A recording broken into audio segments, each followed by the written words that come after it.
क्या आपको मालूम है कि आपकी असल उम्र क्या है? शायद आप तुरंत कहेंगे 20 साल, 30 साल या 50 साल। लेकिन रुकिए, यह तो सिर्फ आपके नश्वर शरीर की उम्र है। क्या आपने कभी अपनी मानसिक और आध्यात्मिक आयु के बारे में सोचा है? हमारा भौतिक शरीर तो केवल 5 तत्वों से बना है और इसकी अधिकतम आयु 120 साल हो सकती है।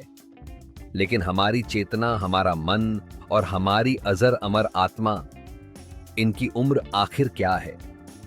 जरा सोचिए, एक साधारण दफ्तर में काम करने वाले अल्बर्ट आइंस्टीन, जिनकी शारीरिक उम्र तो उस समय सिर्फ 30 साल थी, लेकिन उनकी मानसिक आयु 70 साल के अनुभवी लोगों को भी मात दे रही थी।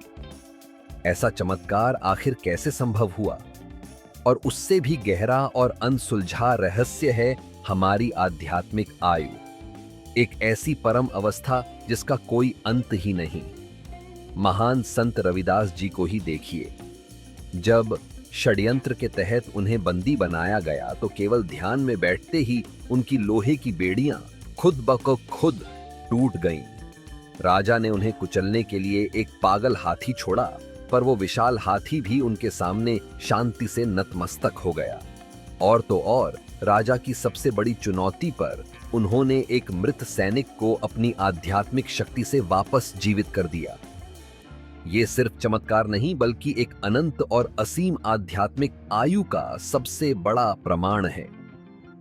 तो आज खुद से पूछिए कि आपकी आध्यात्मिक आयु क्या है?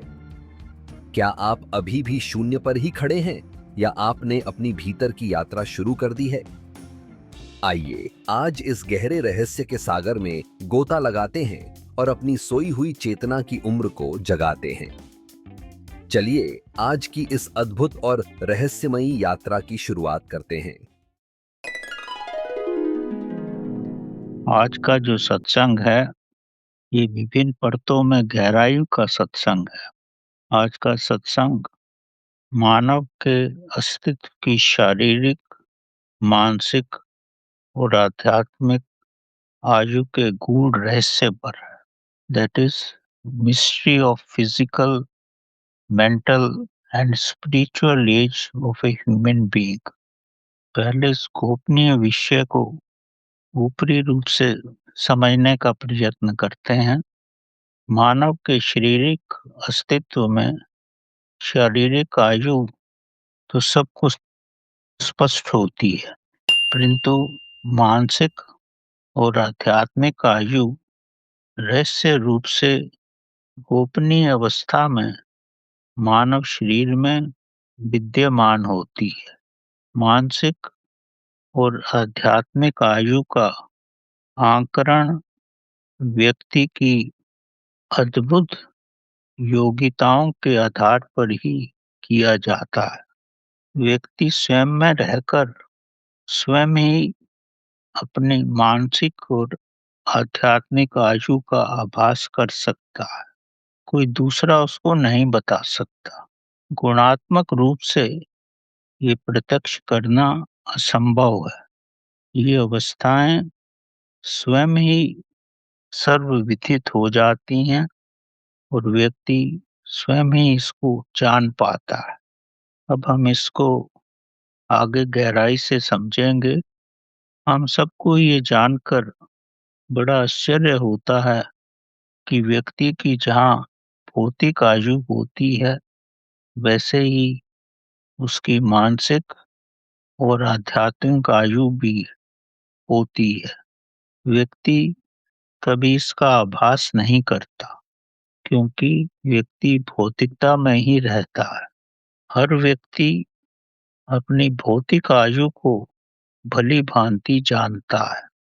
ये इसलिए जानता है क्योंकि भौतिक आयु उसकी जन्म के अनुसार, यानी जन्म की तारीख पर निर्भर होती है। भौतिक आयु व्यक्ति की कुछ भी हो सकती है कि कितने समय पहले वो इस संसार में आया है, उसका जन्म तिथि कब की है। ज्यादा से ज्यादा व्यक्ति की भौतिक आयु 120 साल के लगभग हो सकती है। ये कोई ज़रूरी नहीं है कि हर एक की आयु 120 साल ही हो। ये 50 भी हो सकती है, 60 भी हो सकती है, 70, 80, 90, 100 कुछ भी हो सकती है। पर ज़्यादा से ज़्यादा 120 साल ही गणना में आई है। हमारा भौतिक शरीर 5 तत्वों से मिलकर बनता है, यानी पृथ्वी, जल, वायु, अग्नि और आकाश। भौतिक शरीर की कोशिकाएं 120 साल से ऊपर स्वयं को स्वस्थ नहीं रख सकती। धीरे-धीरे कोशिकाएं मृत हो जाती हैं और व्यक्ति संसार को छोड़ देता है, शरीर को छोड़ देता है, क्योंकि ये कोशिकाएं पुनः जीवित होने में असमर्थ हो जाती हैं। समय से कोशिकाएं कमजोर हो जाती हैं, स्वयं की मरम्मत नहीं कर पाती। जब ये स्वयं की मरम्मत नहीं कर पाती, तो इस अवस्था में व्यक्ति की सांसों की प्रक्रिया नहीं चल सकती, क्योंकि कोशिकाओं में शक्ति ही नहीं रहती। सांस जो फेफड़ों के द्वारा लिया जाता है, शरीर में जाकर प्राण शक्ति में परिवर्तित होता है, अगर कोशिकाएं स्वस्थ हैं तो। अगर कोशिकाएं स्वस्थ नहीं हैं, तो ये प्राण शक्ति में नहीं परिवर्तित होता। तब शरीर में समर्थता समाप्त हो जाती है। ये सब समय से ही होता है।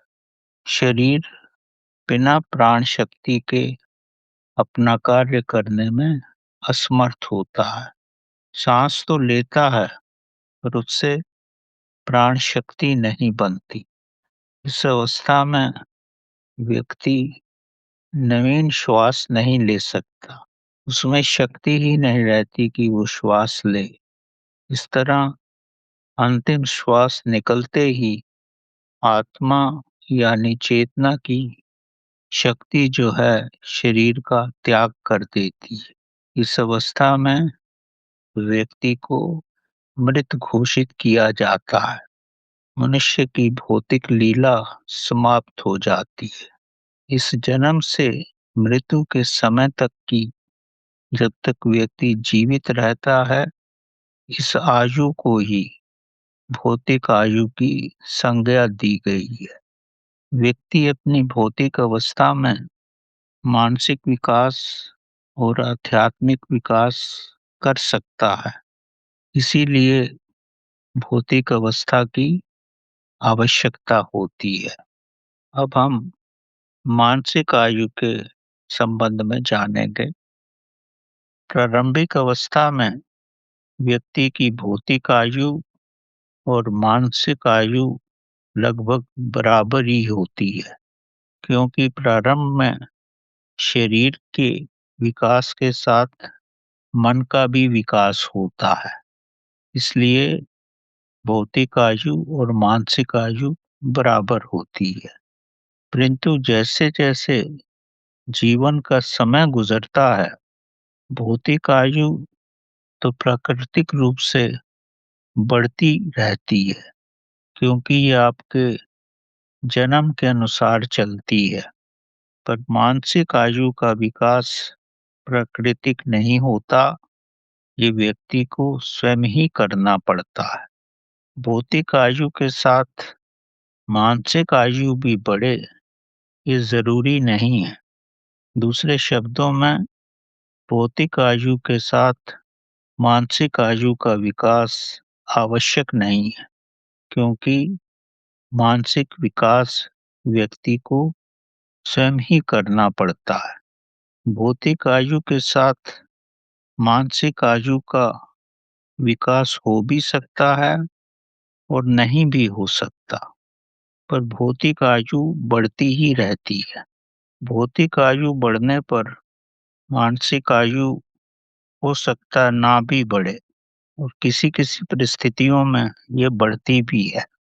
बहुत कम परिस्थितियां ऐसी होती हैं जब मानसिक आयु भौतिक आयु से अधिक हो जाती है, परंतु अक्सर भौतिक आयु ही मानसिक आयु से अधिक होती है।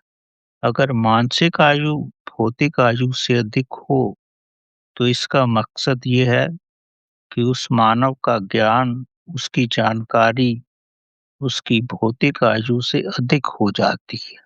ये बड़ी ही विलक्षण प्रतिभा का ही प्रतीक होता है। पर ये जानना कि मानसिक आयु क्या है, ये जानना अति कठिन होता है। मानसिक आयु को जानने की कोई भी विधि वैज्ञानिक रूप से विकसित नहीं की गई है। इसीलिए मानसिक आयु को वास्तविक रूप से जानना नामुमकिन है। अक्सर यही कहा जाता है कि व्यक्ति अपनी भौतिक आयु की तुलना से अधिक समझदार है, ज़्यादा जानकारी रखता है, तो उसको ही बुद्धिमान कहा जाता है। परंतु कुछ वैज्ञानिक और जीवन पद्धतियों के आधार पर मानसिक आयु का आभास किया जाता है, पर ये केवल गुणात्मक ही होता है, स्पष्ट नहीं होता। मनुष्य का मस्तिष्क जन्म के 7 साल की आयु के बाद ही विकसित होना प्रारंभ होता है। धीरे-धीरे जब बालक अध्ययन करता है, तब उसका ज्ञान बढ़ता है। ज्ञान के बढ़ने से और ज्ञान को जीवन में प्रयोग करने के अनुसार ही व्यक्ति की मानसिक आयु का विकास होता है। 7 वर्ष की आयु पहली मानसिक अवस्था है। 7 वर्ष में भौतिक आयु और मानसिक आयु लगभग बराबर ही समझी जाती है और इसके बाद जीवन में दूसरी मानसिक अवस्था आती है। धीरे-धीरे आयु बढ़ती है, बालक पढ़ता लिखता है, उसका मानसिक विकास होता है। 15 वर्ष की आयु तक मानसिक और भौतिक विकास लगभग बराबर ही होता है, यानी भौतिक आयु के साथ मानसिक आयु का भी विकास होता है। परंतु जो बालक 15 वर्ष की आयु के बाद अपनी पढ़ाई लिखाई बंद कर देते हैं, तब ऐसे बालक अपना मानसिक विकास नहीं कर पाते। उनका मानसिक स्तर नहीं बदलता, क्योंकि वो पढ़ना लिखना छोड़ देते हैं। इस आयु के बाद बहुत से बालक भोग विलास, भोजन में और मनोरंजन आदि में ही व्यस्त हो जाते हैं। तब उनका मानसिक विकास नहीं होता। उसके बाद कोई कार्य प्रारंभ करते हैं और अपनी जीविका चलाने लगते हैं। कुछ समाजों में थोड़े समय के बाद ही शादी विवाह भी करवा दिया जाता है और वे शादी विवाह के चक्कर में पड़ जाते हैं। इसके बाद किसी तरह का भी उनमें मानसिक विकास नहीं होता। खेलों में भी उनकी कोई रुचि नहीं रहती। वो खेलते कूदते भी नहीं। इनकी भौतिक आयु बढ़ती रहती है, पर मानसिक आयु स्थिर ही हो जाती है, जैसे 15 साल की आयु में थी। उनमें किसी तरह का मानसिक विकास नहीं होता। वे केवल कार्य करते हैं, जीविका चलाते हैं, धन कमाते हैं। किसी तरह का ज्ञान अर्जित नहीं करते। इसलिए इनका मानसिक विकास अध्ययन न होने के कारण प्रगति नहीं करता। इनकी मानसिक आयु 15 साल ही रहती है। भौतिक आयु तो बढ़ती जाती है, पर मानसिक आयु का स्तर 15 साल ही होता है। इनकी आयु 60-70 साल की भी हो जाए, पर मानसिक स्तर में कोई अंतर नहीं आता, क्योंकि ज्ञान और अध्ययन का इनके जीवन में कोई प्रावधान नहीं होता। प्रतिदिन धन कमाते हैं और अपना परिवार चलाते हैं। इस तरह इनकी भौतिक आयु में वृद्धि होती है, पर मानसिक आयु स्थिर हो जाती है। इन्हें कुछ भी समझाना और सिखाना कठिन हो जाता है, क्योंकि इनका मानसिक स्तर 15 साल के बालक जैसा ही रहता है। चूँकि 15 साल के बाद इनका कोई मानसिक विकास नहीं होता, इसलिए इनको कुछ भी समझाना और सिखाना बड़ा कठिन होता है। इस तरह के व्यक्ति अपने मानसिक आयु को नहीं बढ़ा सकते, क्योंकि किसी भी रूप में ज्ञान अर्जित नहीं करते। जीवन भर इनकी मानसिक आयु 15 साल के आसपास ही रहती है। अगर ये 60, 70 और 100 साल के भी हो जाएँ। इसी तरह सेना में भी जो सैनिक के रूप में कार्य करते हैं, उनकी भी मानसिक आयु नाम मात्र ही बढ़ती है। जो व्यक्ति समाज में छोटी-बड़ी दुकानें चलाते हैं, स्वाभाविक रूप से ही कार्य करते हैं, उनकी मानसिक आयु में भी ज़्यादा परिवर्तन नहीं होता। उनके पास धन अवश्य आ जाता है, धन कमा लेते हैं, बड़े ऐश्वर्य में भी रहने लगते हैं, पर उनके सोच-विचार में और बुद्धि के स्तर में कोई परिवर्तन नहीं होता। उनकी मानसिक आयु 15 वर्ष ही रहती है, क्योंकि वो किसी प्रकार का ज्ञान अर्जित नहीं करते। इसी तरह आप देखेंगे कि समाज की अधिकतम जनसंख्या 15 साल की मानसिक आयु की ही होती है, और इसी अवस्था में उनका सारा जीवन गुजर जाता है। भौतिक आयु तो 100 साल की हो सकती है, पर उनकी मानसिक आयु में कोई परिवर्तन नहीं होता। इसके साथ ही कुछ गृहिणियों का जो गाँव में रहती हैं और जैसे गाँव में कार्य करती हैं, गाँव के किसान, मजदूर आदि भी 15 वर्ष की ही मानसिक आयु में जीवन व्यतीत करते हैं, क्योंकि उनमें किसी प्रकार की ज्ञान की वृद्धि नहीं होती और मानसिक विकास नहीं होता। इन सब लोगों की भौतिक आयु कुछ भी हो सकती है, पर मानसिक विकास में कोई परिवर्तन नहीं होता। तो अब तक हमने 2 अवस्थाएँ देख ली, एक 7 वर्ष की, दूसरी 15 वर्ष की। अब तीसरी मानसिक अवस्था जो है, वो 18 और 20 साल की मानसिक अवस्था की होती है। 15 वर्ष के बाद बालकों के मानसिक स्तर पर कुछ परिवर्तन होता है या वो स्थायी ही रहते हैं। इनका परिवर्तन तब होता है जब ये जीवन में कुछ सीखना चाहते हैं या कुछ बनना चाहते हैं। अगर जीवन में ये कुछ भी नहीं करना चाहते, ऐसी अवस्था में जीवन गुजारते हैं, तो मानसिक स्तर में कोई परिवर्तन नहीं होता।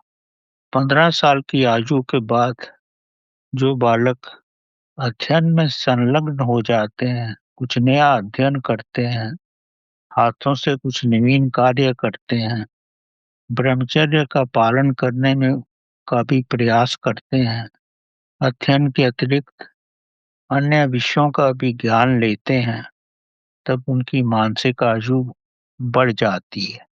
अगर इनकी मानसिक आयु बढ़ती है, तो ऐसे बालक मादक पदार्थों का भी उपयोग नहीं करते, मादकता से दूरी बनाए रखते हैं। अगर मानसिक आयु ना बढ़े, ये मादकता में भी उतर जाते हैं। ऐसे बालक खेल-कूद में भी रुचि रखने लगते हैं और धीरे-धीरे जीवन का कोई निर्धारित लक्ष्य भी बना लेते हैं। अपने से बड़ों और माँ-बाप का भी आदर करते हैं। धर्म तथा आध्यात्मिकता में भी रुचि रखते हैं। बहुत कुछ तो उनके पुराने जीवन के संस्कारों पर रहता है। प्रभु की नियति का भी बड़ा योगदान रहता है। इसी कारण से ऐसे बालकों का मानसिक स्तर विकसित हो जाता है। इनका मानसिक स्तर इनकी भौतिक आयु के अनुसार 20-22 साल का हो जाता है। मकसद जितनी इनकी भौतिक आयु होती है, उतना ही मानसिक स्तर भी हो जाता है। ऐसे युवकों और नवयुवतियों की संख्या समाज में बहुत कम ही होती है, क्योंकि 15 वर्ष के बाद बहुत से युवक और नवयुवतियां कार्य में लग जाते हैं या अपना परिवार स्थापित कर लेते हैं, तो उनका मानसिक स्तर नहीं बढ़ पाता। इसी कारण से उनकी भौतिक आयु तो बढ़ जाती है, पर मानसिक स्तर का विकास नहीं होता। कुछ बालकों की मानसिक अवस्था 18 साल पर आके रुक जाती है, जबकि उनकी भौतिक आयु 20-22 साल की हो जाती है। अक्सर युवक और युवतियां इस मानसिक स्तर से ऊपर नहीं जा पाते। उनके स्वयं का झुकाव या परिवार की तरफ रहता है, या परिवार की परिस्थितियों में उलझ जाते हैं और उनसे ऊपर नहीं आ पाते। इसके साथ ही उनके जीवन में जानकारी के प्रति कोई कौतूहल भी नहीं होता। ऐसे नवयुवक व्यवसाय और कार्य में ही व्यस्त हो जाते हैं। धन कमाना ही उनकी प्राथमिकता हो जाती है। 20-22 वर्ष की आयु के बाद शादी विवाह करवाकर फिर परिवार में उलझ जाते हैं। इस तरह 22 साल की मानसिक अवस्था के बाद इनकी मानसिक आयु नहीं बढ़ पाती और इसी में प्रसन्न रहते हैं।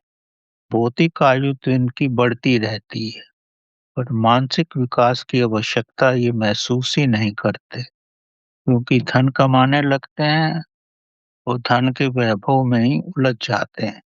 अध्ययन करना और इच्छा अनुसार पढ़ना और ज्ञान बढ़ाने की प्रक्रिया भी छोड़ देते हैं। तो समाज में ऐसे युवक और युवतियों का मानसिक स्तर 20-22 वर्ष की आयु के रूप में ही रहता है। जीवन के अंत तक इनकी मानसिक आयु 22 वर्ष से ऊपर नहीं जाती, जबकि भौतिक आयु 90 और 100 साल की भी हो जाती है। सारे संसार में लगभग ऐसा ही होता है, क्योंकि इस आयु के बाद व्यक्ति कामुकता और धन में ही उलझ जाता है। इसके बाद पांचवी मानसिक अवस्था होती है 28 और 30 वर्ष की। जो व्यक्ति 22-23 वर्ष के बाद भी अपना अध्ययन जारी रखते हैं, अनुसंधान के क्षेत्र में आते हैं, कुछ आधुनिक खोज में रुचि रखते हैं, अध्ययन करते रहते हैं, सब कार्य ध्यान से करते हैं, जीवन में कुछ नवीन करने का प्रयत्न करते हैं, कौतूहलवश अपने अध्ययन से संबंधित अन्य बहुत कुछ जानने की भी रुचि रखते हैं, अपना स्वास्थ्य और संबंधों पर भी ध्यान देते हैं, अपने सार्वजनिक ज्ञान को वर्तमान की प्रगति के अनुसार आधुनिक स्तर पर रखते हैं, वाह्य सांसारिक कार्यों के अलावा स्वयं का भी सुधार करने का प्रयत्न करते हैं। अपने अध्ययन के पश्चात कुछ ऐसे कार्य में संलग्न हो जाते हैं जिनमें उन्हें कुछ नया सीखने को मिले।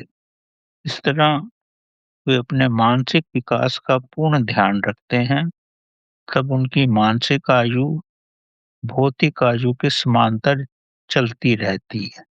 ऐसे व्यक्तियों की मानसिक आयु 28-30 वर्ष की होती है, जैसे कि उनकी भौतिक आयु होती। मकसद ये है कि जैसे-जैसे भौतिक आयु बढ़ती है, इनकी मानसिक आयु भी बढ़ती है। पर समाज में बहुत कम व्यक्ति अपनी भौतिक आयु के अनुसार अपनी मानसिक आयु का स्तर भी बनाते हैं। अगर ऐसे व्यक्ति पारिवारिक संबंध बनाने के बाद भी अपना मानसिक विकास करने में रुचि रखते हैं, तो इनकी मानसिक आयु भौतिक आयु से भी बढ़ जाती है। अपने कार्य क्षेत्र में अथक परिश्रम के बाद मानसिक स्तर को बढ़ा लेते हैं और कुछ नया करने का प्रयत्न करते हैं, कुछ नया सीखते हैं। प्रयत्न करने की भावना से और नया सीखने की भावना से ही इनका मानसिक स्तर बढ़ जाता है। इनका मानसिक स्तर भौतिक आयु से बढ़ भी सकता है या उतना तो रहता ही है। आइंस्टीन जो महान वैज्ञानिक हुए हैं, उन्होंने लगभग इसी आयु में एक साधारण दफ्तर में काम करते हुए 3 महान शोध पत्र प्रकाशित किए थे। इससे ही वो विश्वविख्यात हो गए थे। इन शोध पत्रों को समझने में उनसे बड़ी अवस्था के वैज्ञानिक भी असमर्थ थे। ये प्रदर्शित करता है कि अपनी 30 वर्ष की आयु में उनकी मानसिक आयु 60-70 वर्ष की व्यक्तियों के बराबर हो गई थी, क्योंकि जो उन्होंने कार्य किया था मानसिक रूप में, वो 60-70 वर्ष के व्यक्तियों के लिए भी समझना नामुमकिन था। उनकी मानसिक आयु 70 साल तक हो गई थी, जब तक कि उनकी भौतिक आयु केवल 30 वर्ष की थी। यह उनकी बौद्धिक क्षमता थी। शायद पिछले जीवन का भी प्रभाव था। उनका मन विचरण नहीं करता था, एक स्थान पर ही केंद्रित रहता था। और संसार में बहुत कम व्यक्ति ऐसे होते हैं जो 30 वर्ष भौतिक आयु के बाद अपना मानसिक आयु बढ़ा लेते हैं। अक्सर 30 वर्ष मानसिक आयु के बाद मानसिक स्तर बनाना कठिन हो जाता है। साधारण व्यक्ति वहीं रुक जाते हैं, परिवार में और धन कमाने में ही जीवन लगा देते हैं। संसार में बहुधा व्यक्ति इसी श्रेणी में आते हैं। यही लगभग अंतिम बिंदु है। इसके बाद जीवन में मानसिक विकास ना के बराबर ही होता है। असाधारण व्यक्तियों को छोड़ दो, जैसे आइंस्टीन और जो महान व्यक्ति हुए हैं, जो 30 वर्ष के ऊपर भी जाकर उनका मानसिक स्तर 100 वर्ष के व्यक्तियों के बराबर था। पर अक्सर 30 वर्ष की आयु तक मानसिक स्तर ही रहता है और इसके पश्चात परिवार में और धन कमाने में ही जीवन लगा देते हैं।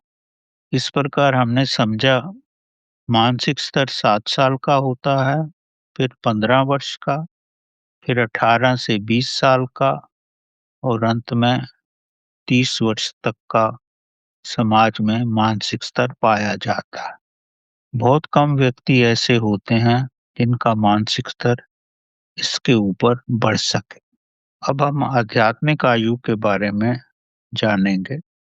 आध्यात्मिक आयु का जानना एक बड़ा रहस्यमय और अति कठिन, दुर्लभ प्रश्न है। किसी व्यक्ति की भी आध्यात्मिक आयु जानना नामुमकिन है। भक्त, संत और व्यक्ति स्वयं ही आध्यात्मिक आयु का आभास कर सकता है।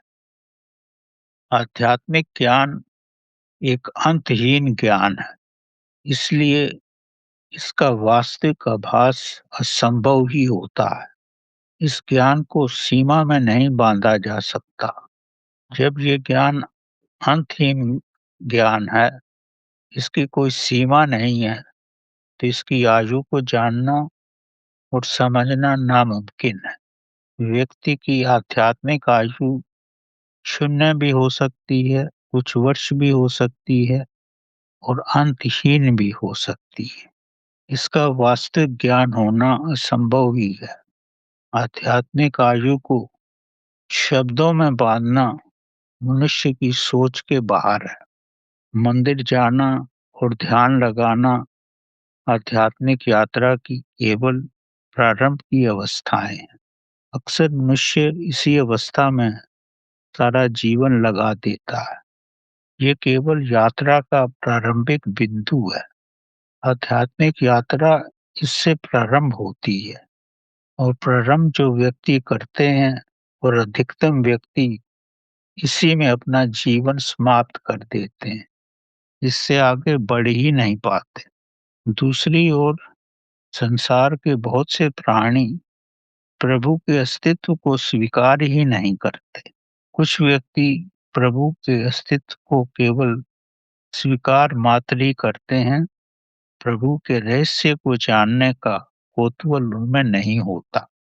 इसी कारण से संसार के अधिकतम व्यक्तियों की आध्यात्मिक आयु शून्य ही रहती है, क्योंकि कुछ तो प्रभु को स्वीकार ही नहीं करते, कुछ आध्यात्मिक यात्रा प्रारंभ भी नहीं करते और कुछ देश मात्र ही मंदिर आते जाते रहते हैं, तो उनकी आध्यात्मिक आयु की प्रगति नहीं होती। ऐसे व्यक्ति भौतिक आयु के किसी भी स्तर पर पहुंच जाते हैं, किसी भी मानसिक स्तर पर भी पहुंचा जा सकता है और इस भौतिक और मानसिक स्तर पर पहुंचकर ही अपना जीवन समाप्त करते हैं। आध्यात्मिक आयु तो इनकी शून्य ही रहती है, आध्यात्मिक आयु का तो प्रारंभ ही नहीं होता। दूसरी ओर जो व्यक्ति प्रभु के अस्तित्व को गहराई से स्वीकार करते हैं, जीवन में प्रभु को पाना चाहते हैं, ये सब कौतूहलवश भी हो सकता है, भक्तिवश भी हो सकता है, उनके ज्ञान के कारण भी हो सकता है और इसके अलावा और भी कई कारण हो सकते हैं। इन्हीं सब कारणों से उनकी भौतिक आयु का प्रारंभ होता है।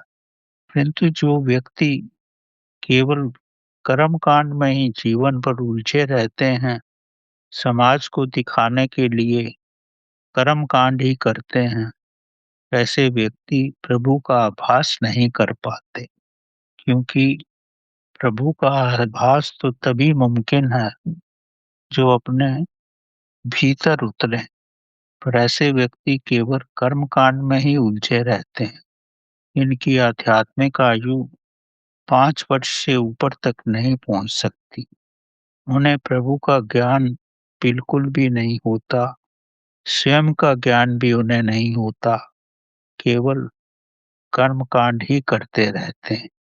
परंतु जो व्यक्ति स्वाध्याय करते हैं, मनन करते हैं, प्रभु के साथ रहने का प्रयत्न करते हैं, उनकी आध्यात्मिक आयु लगभग 10 वर्ष तक लगाई जा सकती है। उनका आध्यात्मिक प्रयास केवल समाज को दिखाने के लिए ही होता है। इसीलिए उनकी आध्यात्मिक आयु ज्ञान को ना प्राप्त करने के कारण नहीं बढ़ पाती। परंतु जो व्यक्ति जीवन का लक्ष्य बना लेते हैं कि उन्हें जीवन में प्रभु को पाना है, ऐसे व्यक्ति नियमित रूप से ध्यान करते हैं और कुछ व्यक्ति ध्यान साधना की गहराई में जानकर अनुभव कर लेते हैं कि मैं कौन हूँ। ये जीवन की महान उपलब्धि है। जीवन के अंत तक आध्यात्मिक यात्रा करते ही रहते हैं। उनकी आध्यात्मिक यात्रा धीरे-धीरे बढ़ती रहती है, उसी में संलग्न रहते हैं, इसीलिए उनकी आध्यात्मिक आयु भी बढ़ जाती। जीवन के अंत तक इनकी आध्यात्मिक आयु भौतिक आयु के बराबर हो सकती है। अगर वे स्वयं के अंदर चेतना का आभास कर लेते हैं, अपने अंदर आध्यात्मिक शक्ति में विद्युत धारा का आभास कर लेते हैं, उन्हें अनुभव हो जाता है और जो व्यक्ति जीवन में आध्यात्मिक यात्रा पर चलने से समाधि तक पहुंच जाते हैं, तब उनकी आध्यात्मिक आयु भौतिक आयु से कई गुना बढ़ जाती है और तुरीय अवस्था में पहुंच जाते हैं। तुरीय से तुरीयातीत अवस्था में भी आ जाते हैं। जब वो तुरीयातीत अवस्था में आते हैं, तो ये उनकी आध्यात्मिक आयु की महत्तम प्रगति है। ये सब निर्भर करता है कि वे भीतर से कितने शांत हैं। प्रभु के अलावा उन्हें कुछ और अच्छा नहीं लगता। वे स्वयं ही जानते हैं कि वे कितने प्रभु में डूबे हुए हैं। उनकी आध्यात्मिक अवस्था का स्तर वे स्वयं ही जानते हैं। दूसरा कोई इसका अनुभव नहीं कर सकता। हमारे आधुनिक समय में संत रविदास, गुरु नानक, कबीर, महात्मा बुद्ध, महावीर आध्यात्मिक यात्रा की अंतिम श्रेणी में पहुंचकर समाज का पथ प्रदर्शन करने में इनका बड़ा योगदान रहा है। ऐसे संतों की आध्यात्मिक आयु शिखर पर ही होती है। ये इस जीवन में रहकर जीवन मुक्त हो जाते हैं, ब्रह्म के साथ एक हो जाते हैं। यही इनकी पूर्ण जीवन मुक्त अवस्था है। आधुनिक समय में योगानंद इसी श्रेणी में आते हैं। उनके मरने के बाद भी उनका शरीर 1 महीने तक पुष्पों की सुगंध ही छोड़ता रहा। यही आध्यात्मिकता की महाप्रकाष्ठा है। आध्यात्मिक आयु के बहुत सारे लक्षण होते हैं। कुछ लक्षणों को ऐसा समझा जा सकता है, अगर व्यक्ति को कुछ ऐसे संकेतों का प्रत्यक्ष आभास हो जाए, तो ये आध्यात्मिक प्रगति और बढ़ी हुई आध्यात्मिक आयु के स्पष्ट लक्षणों को व्यक्त कर सकते हैं।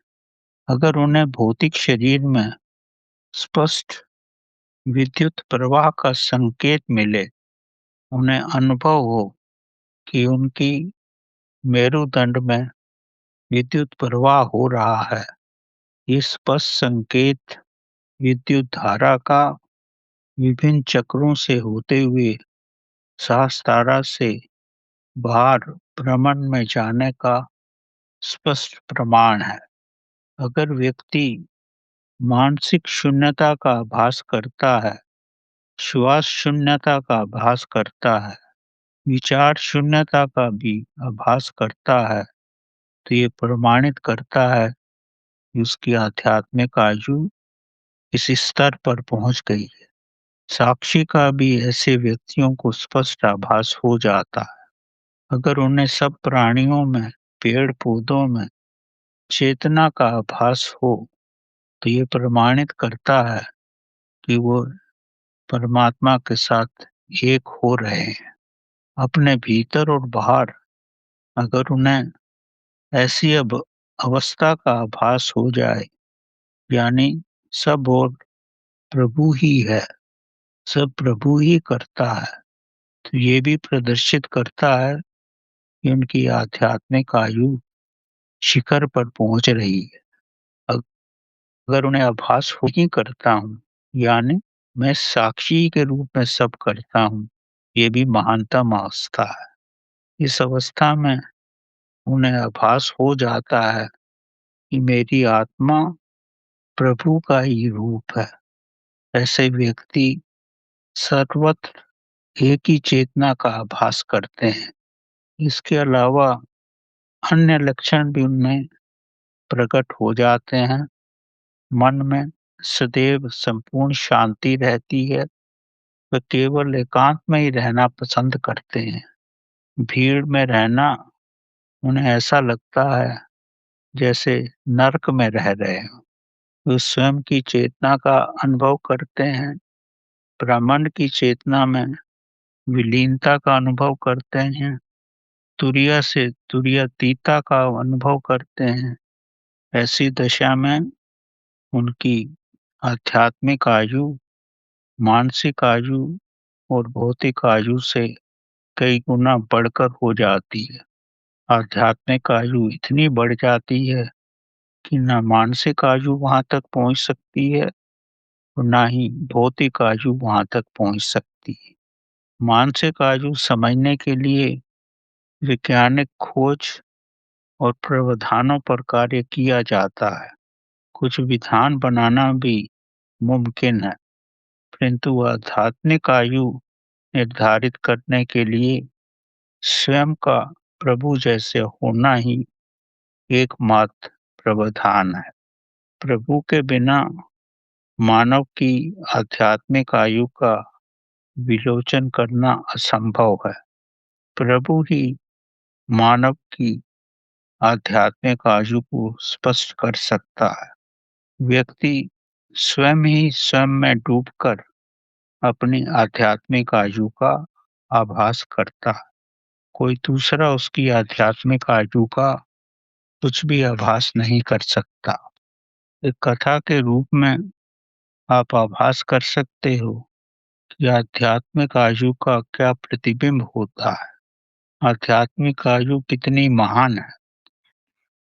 रविदास जी की इस कथा के माध्यम से ये प्रतिबिंबित होता है कि वे कुछ भी करने में समर्थ थे।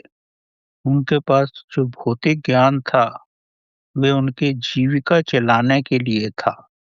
भौतिक ज्ञान के माध्यम से वे जूते बनाते थे, किंतु उनका आध्यात्मिक ज्ञान इतना था कि वे मृत व्यक्ति को भी जीवन देने में सक्षम थे। इससे उनकी आध्यात्मिक आयु का अनुमान मात्र ही लगाया जा सकता है। इसलिए ही कहा जाता है कि आध्यात्मिक आयु अनंत हो सकती है। आध्यात्मिक ज्ञान असीमित ज्ञान है, इसीलिए आध्यात्मिक आयु का भी अनुमान करना नामुमकिन है। तो रविदास जी की कथा इस प्रकार है कि संत रविदास के प्रभाव से उस समय पंडितों का महत्व समाज में कम होने लगा था। इस अवस्था में पंडितों ने राजा से संत रविदास के बारे में शिकायत की कि रविदास धर्म के नाम पर भोली भाली जनता को भ्रमित कर रहे हैं। पंडितों पर विश्वास करके राजा ने रविदास को बंदी बना लिया।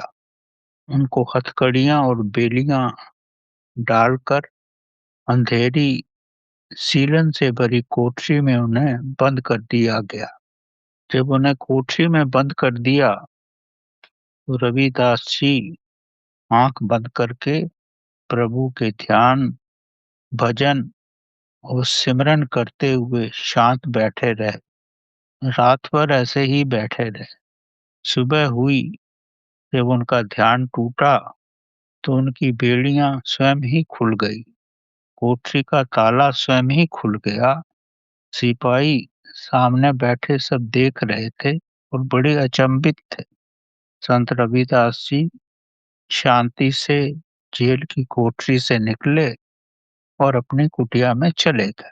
जब पंडितों को ये मालूम पड़ा तो पंडित फिर राजा के पास पहुंचे और उन्होंने शिकायत की कि राजन, आपने देखा है कि रविदास कितना बड़ा तांत्रिक है। तंत्र के माध्यम से उसने अपनी सारी जंजीरें खुलवा दी, ताला भी तोड़वा दिया और अपनी झोपड़ी में चला गया। राजा ने पंडितों पर विश्वास कर लिया और संत रविदास को फिर महल में बुलाया गया। अब राजा ने रविदास को पागल हाथी के सामने खड़ा करवा दिया। पागल हाथी को खूब मदिरा का भी सेवन करवाया गया। जब पागल हाथी भागते भागते रविदास जी के पास आया तो उसकी गति कम हो गई। रविदास हाथी के नेत्रों को निहारते रहे। थोड़ी देर में हमला करने के बदले हाथी रविदास के सामने नतमस्तक हो गया। सब देखने वालों के लिए ये दृश्य बड़ा विचित्र था। राजा को भी बड़ा अचंभा हुआ। कोई भी रविदास की दैविक शक्ति को ना पहचान सका और ना समझ सका। पर पंडित गण अभी भी संतुष्ट नहीं हुए। उन्होंने इसे भी महान तांत्रिक विद्या का ही रूप समझा और वो फिर राजा के पास पहुंचे। राजा को बहुत मजबूर किया कि ये सब रविदास का तांत्रिक ज्ञान का ही प्रभाव है। तब राजा ने कहा, अब मैं आपके सामने बनाया हुआ एक जहर का प्याला अपने एक सैनिक को पिलाऊंगा। आपके सामने ही जब वैद्य उसे मृत घोषित कर देंगे, तो जब वो आपके सामने ही मर जाएगा, उसके बाद अगर रविदास उनको जिंदा कर पाए तो मैं खुद भी उनका शिष्य बन जाऊं। रविदास को बुलाया गया। रविदास ने कहा कि जीना मरना तो प्रभु के अधिकार में है। मैं तो छोटा सा चमार हूं। मैं कुछ नहीं कर सकता। पर राजा ने कहा कि इन पंडितों की भ्रष्ट बुद्धि में विवेक जागरण का इससे बड़ा और कोई प्रावधान नहीं हो सकता।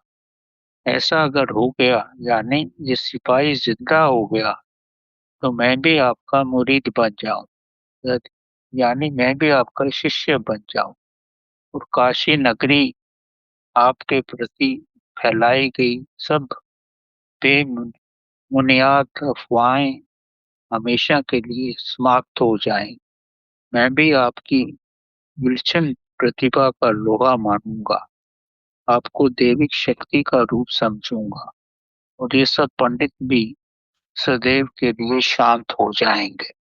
सदैव के लिए शांत हो जाएंगे। रविदास ने राजा के प्रभावशाली विचार सुने, और वो राजा का प्रस्ताव अंत में मान गए। मृत सैनिक के पास रविदास शांति से बैठ गए। हृदय की गहराई से उन्होंने प्रभु का आह्वान किया। ऐसी दशा में सब तरफ सन्नाटा छा गया।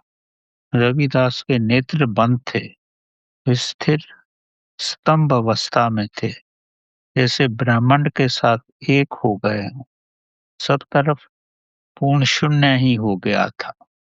कुछ समय पश्चात सैनिक का हाथ हिला, चेहरे पर प्रकाश आया, और कुछ देर में वह उठ खड़ा हुआ, जैसे गहरी नींद से सोकर उठा हो। जैसे ही वो सोकर उठते देखकर चारों ओर से रविदास की जय जयकार होने लगी। राजा समेत अनेक रविदास के शिष्य बन गए, और पंडितों ने भी रविदास को अपना गुरु स्वीकार कर लिया। अब आप समझ सकते हो कि दिव्य शक्ति का प्रभाव और आध्यात्मिक शक्ति की आयु की कोई सीमा नहीं होती। कुछ अनुमान नहीं लगाया जा सकता कि कितनी महानतम आयु के बाद ये विलक्षण प्रतिभा संत रविदास में आई होगी। यह आयु का कोई महत्व नहीं है। ये प्रतिभा अनंत आध्यात्मिक आयु होने के बाद ही आ सकती है। ये प्रभु की महान कृपा से ही आती है। ये कहना बहुत कठिन है कि रविदास जी की आध्यात्मिक आयु कितनी है। उनकी आध्यात्मिक आयु अकाल है। उनकी आयु समय से परे है। रविदास जब वो इतना सब कुछ कर सकते हैं, तो वो अकाल के रूप हैं। वे सब वे स्वयं ही प्रभु में है, प्रभु के साथ एक है। जब उन्होंने मृत सिपाही को भी जिंदा कर लिया, वे महाचेतन है, सर्वव्यापी है, मानव के रूप में महाचैतन्य है। उनकी आध्यात्मिक आयु का अनुमान करना, उसका विश्लेषण करना, उसका आकलन करना साधारण मानव की सीमा से परे है। तो यही सब कुछ भौतिक, मानव और आध्यात्मिक आयु का गोपनीय रहस्य है। भौतिकता में ही सूक्ष्म रूप से मानसिक आयु और आध्यात्मिक आयु का गोपनीय रहस्य में स्थान होता है। भौतिक आयु में ही आध्यात्मिक और मानसिक आयु का आभास हो सकता है। आध्यात्मिक आयु कितनी बड़ी है, ये सब कहना बहुत कठिन है, क्योंकि आध्यात्मिक यात्रा ही अनंत है। तो आध्यात्मिक आयु भी अनंत हो सकती है। भौतिकता में इसका आभास नामुमकिन है। धन्यवाद।